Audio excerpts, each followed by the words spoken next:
وين الربح؟ الله يقول بالدنيا راح أعطيكم قبل الآخرة، أفمن وعدناه وعدا حسنا فهو لاقيه.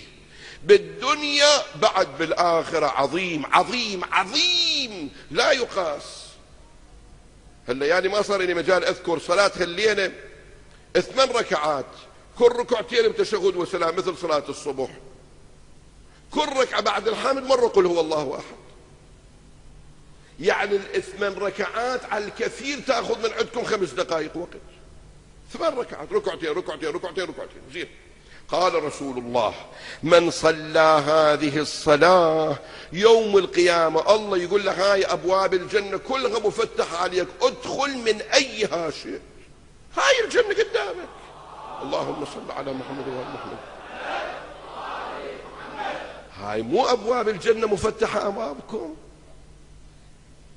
هذا العمر الذي ممكن ب5 دقائق أحصل مو على باب، على أبواب الجنة. هذا مو عمر عزيز، هذا مو رأس مال، هذا وعد من الله. أفمن وعدناه وعدا حسنا فهو لاقيه. كمن متعناه وناس كم يوم متاع الحياة الدنيا. الحياة الدنيا شنو متاعها؟ متاعها القهوة، متاعها اخذ بيدك نرقيله اقعد وهيك رجل على رجل، لا شغل لا عمل، بطال. متاع الحياة الدنيا امشي على الكورنيش. متاع الحياة الدنيا اقعد في مجالس اللهو.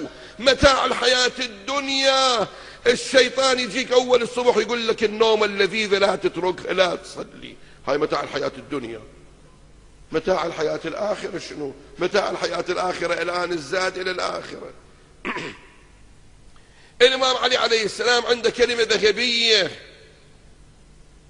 الإمام علي عليه السلام يقول الدنيا كبيت العنكبوت.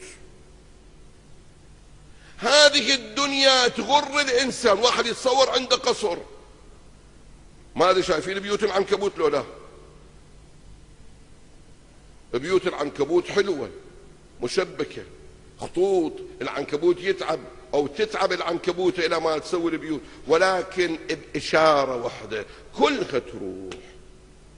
مثل الذين اتخذوا من دون الله، هذول الذي في هذه الدنيا أخذوا حياة الدنيا كمثل العنكبوت اتخذت بيتا وإن أوهن البيوت لبيت العنكبوت لو كانوا يعلمون. إذا شوي يشغل عقله، إذا شوي يشغل عقله. مو حيف الشباب الجميل اللي يروح من إيدك. الآن أكو مجال يا شباب